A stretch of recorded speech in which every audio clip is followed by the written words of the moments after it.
राधे राधे भक्तों, एक बार फिर से आप सभी का स्वागत है। आज हम लेकर आए नारद मुनि की कहानी, नारद जयंती की पावन कथा लेकर आए हैं।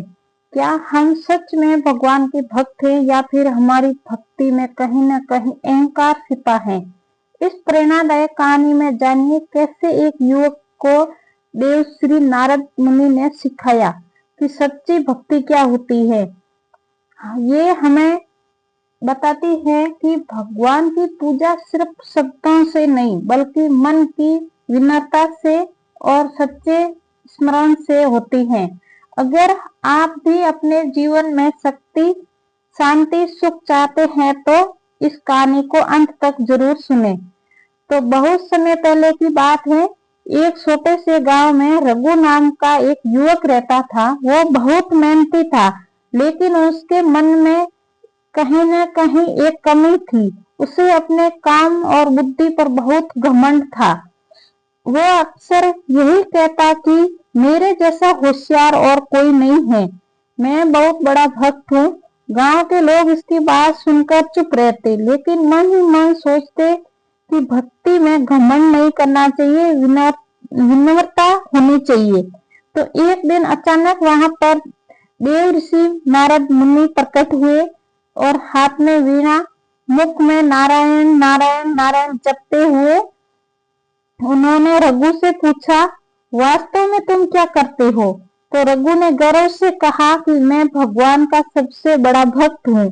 तो नारद जी मुस्कुराते हुए बोले, अच्छा, तो क्या तुम एक छोटा सा काम कर सकते हो? रघु बोला, क्यों नहीं? तो नारद जी ने उसे एक कटोरा दिया, उसमें पानी भरा था और कहा, इस कटोरे को लेकर पूरे गांव में चक्कर लगाओ, लेकिन ध्यान रहे एक भी बूंद पानी की गिरनी नहीं चाहिए।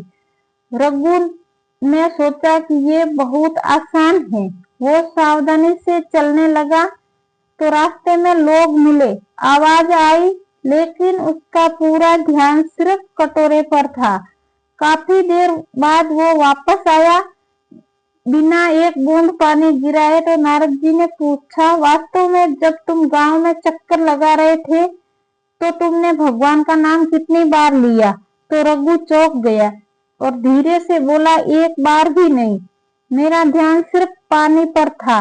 तो नारद जी मुनि बोले, वास्तव में तू मुनि, जब तुम्हारा ध्यान एक कटोरे से पर था तब तुम भगवान को भूल गए और तुम कहते हो कि तुम सबसे बड़े भक्त हो। सच्ची भक्ति में अहंकार नहीं, स्मरण होता है। हर काम करते हुए भी भगवान का स्मरण करना चाहिए। सच्ची भक्ति है। तो रघु की आंखों में आंसू आ गए। उसे अपनी गलती पर एहसास हुआ और वह नारद मुनि के चरणों में गिर पड़ा और बोला, मुझे क्षमा करें, अब मैं सच्चे मन से भक्ति करूंगा। उस दिन के बाद रघु बदल गया। वो अब हर काम करते हुए नारायण नारायण जप करता और विनम्रता से जीवन जीने लगा। अगर आपको वीडियो पसंद आए तो लाइक करें, कमेंट में नारायण नारायण लिखें और चैनल को सब्सक्राइब करना ना भूलें। राधे राधे।